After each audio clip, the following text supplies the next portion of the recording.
नमस्कार, जय हिंद, वंदे मातरम साथियों। सभी देशवासियों को मेरी तरफ से नमस्कार।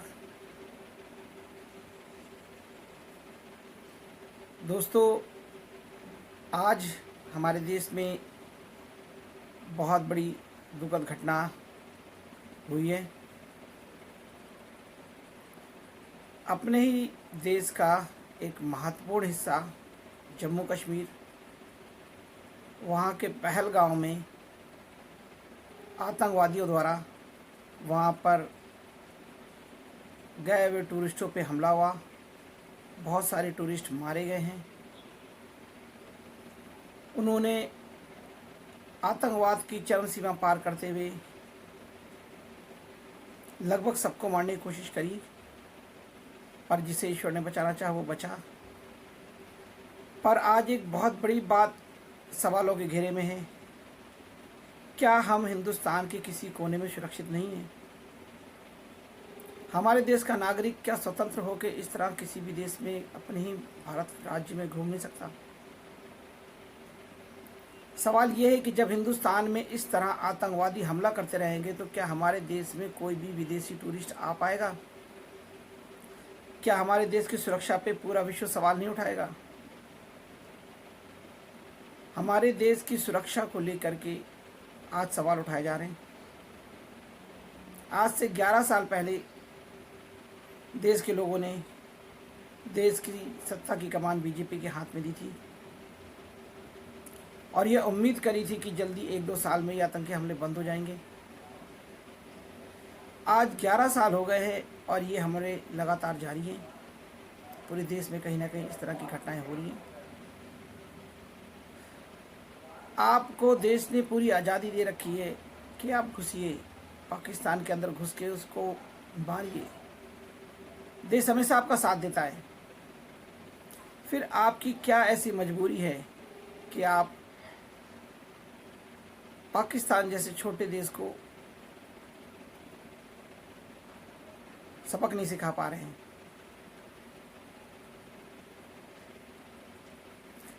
आप सब जानते हैं कि देश में कई मुद्दे चल रहे हैं, धर्म के, जाति के, हिंदू मुस्लिम। ऐसी घड़ी में इस तरह का हमला बहुत निंदनीय है। तमाम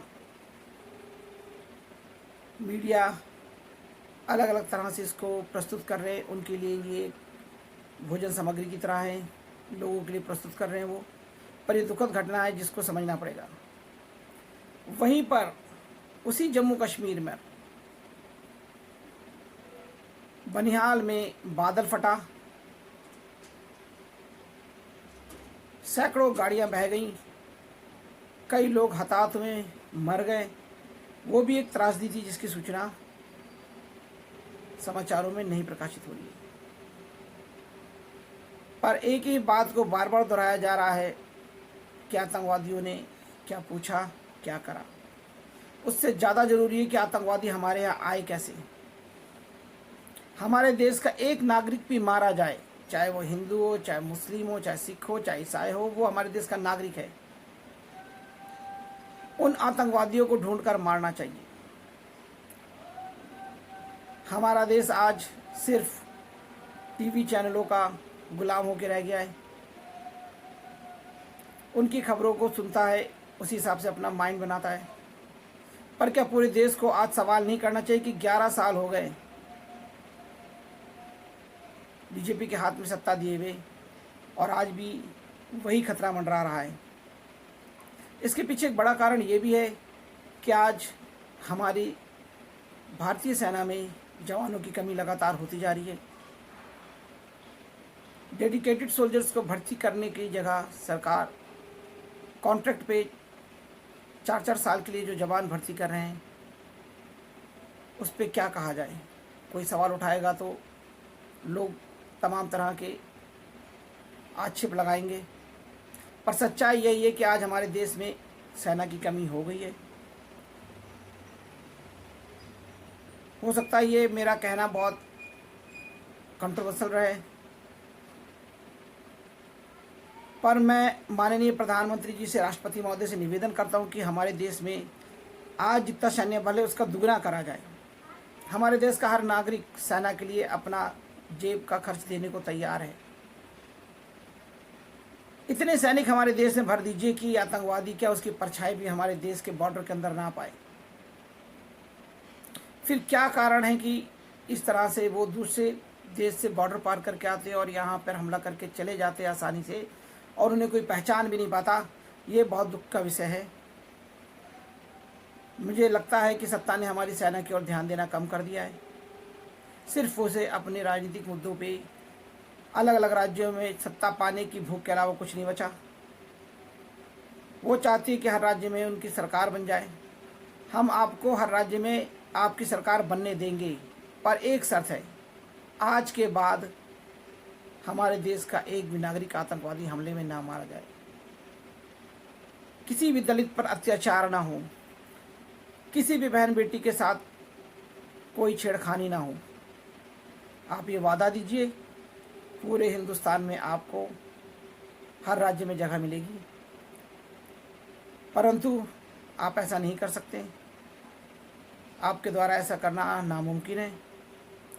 कम से कम सुरक्षा के मुद्दे पे आप ध्यान दीजिए। राज्य में सरकारें तो बनती रहेंगी, पर देश के आम नागरिक की सुरक्षा सबसे महत्वपूर्ण है। बनिहाल में जिस तरह की त्रासदी हुई है उस पर भी ध्यान केंद्रित करिए और वहाँ के लोगों को सहायता दीजिए। जिनका नुकसान हुआ है, जिनकी गाड़ियों का नुकसान हुआ है, उनको मुआवजा देने के लिए सरकार उनका सहयोग करे। और एक बात और सामने है कि आज जम्मू कश्मीर में कश्मीरी पंडितों की हालत बहुत ख़राब है, उनके साथ बहुत दुर्व्यवहार हो रहा है। उन कश्मीरी पंडितों की भी सुनिए, उनकी ज़मीनें उन्हें वापस कराइए। अगर कश्मीर का मुद्दा उठाए तो कश्मीर में जो हालात हैं इस पे पूरे देश की निगाह जानी चाहिए।